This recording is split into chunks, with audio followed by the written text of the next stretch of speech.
Dalam press rilis di kantor Bupati Musirawas, berdasarkan informasi dari tim gugus tugas percepatan penanganan COVID-19 mengatakan bahwa di Kabupaten Mura terdapat satu kasus terkonfirmasi sebagai kasus positif COVID-19.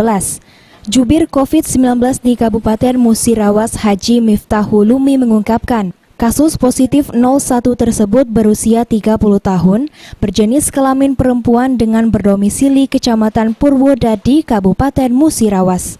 Kemudian saat ini belum dipastikan bahwa kasus positif 01 apakah transmisi lokal atau impor.